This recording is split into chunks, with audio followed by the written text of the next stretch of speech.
Welcome to waves media. నిన్న Rajamallu Sivaprasad Reddy YCP జెండాలు Telugu Desam party నాయకుల ఇళ్లకు, కార్యకర్తల ఇళ్లకు కడతానని చెప్పిన విషయంపై తెలుగుదేశం పార్టీ జెండా నేను ఒక్కడినే వచ్చి మాజీ ఎమ్మెల్యే రాజమల్లు శివప్రసాద్ రెడ్డి ఇంటి గేటుకు కడతా. సమయం తేదీ రాజమల్లే నిర్ణయించాలి. ఎక్కడైనా సభలు సమావేశాలు ఏ పార్టీ అయినా జరిగితే ఆ పార్టీ జెండాలు తోరణాలు చాలా ప్రాంతాల్లో కట్టడం ఆనవాయితీ. మహానాడు సందర్భంగా కడపలో అన్ని ప్రాంతాల్లో తోరణాలు కట్టారు. నీకు ఒక తోక పదవి ఇచ్చారని అవాకులు చవాకులు మాట్లాడితే ఊరుకునేది లేదు. నీ మాదిరిగా పోలీసులను, రౌడీ షీటర్లను అడ్డు పెట్టుకొని అర్ధరాత్రి అపరాత్రి ఇళ్లపైకి వచ్చి దాడులు చేసే సంస్కృతి మాది కాదు. పట్టపగలు గాంధీ పార్కు వద్ద నుంచి ఒక్కడినే తెలుగుదేశం పార్టీ జెండాను సంకలో పెట్టుకొని మీ ఇంటి గేటుకు కడతా. మా లోకేష్ బాబు యువగలం పాదయాత్ర సమయంలో కక్షపూరితంగా ఊరంతా ఫ్లెక్సీలు కట్టింది నువ్వు కాదా?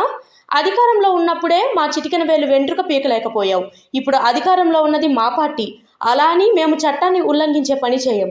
ప్రొద్దుటూరులో నేనుండగా తెలుగుదేశం పార్టీ నాయకులకు కానీ, కార్యకర్తల ఇళ్లకు కానీ వైసీపీ జెండా కట్టనీయనని రాజమల్లు హెచ్చరించారు. నేను బ్రతికుండగా తెలుగుదేశం పార్టీ జెండాను ప్రొద్దుటూరులో ఎగరనీయనని ప్రజల్పాలు పలికిన రాజమల్లు శివప్రసాద్ రెడ్డి ఇప్పుడు ఏం సమాధానం చెబుతాడని తెలిపారు. అందరికీ నమస్కారం. ప్రొద్దుటూరు నియోజకవర్గంలో ప్రజల చేతిలో శాశ్వత రాజకీయ సమాధి కట్టబడినటువంటి రాచమల్లు శివప్రసాద్ రెడ్డి గారు తన ఉనికిని కాపాడుకునేదానికో, ఎత్తిపోయిన వైఎస్ఆర్ కాంగ్రెస్ పార్టీలో నేనంటూ ఒకరిని బతికే ఉండాననే ఉనికి కోసమో, లేకపోతే జగన్మోహన్ రెడ్డి గారికి ఆయనకు ఉన్నటువంటి ఆర్థిక లావాదేవీల వల్లనో మరి ఎందువల్ల తెలియదు, కానీ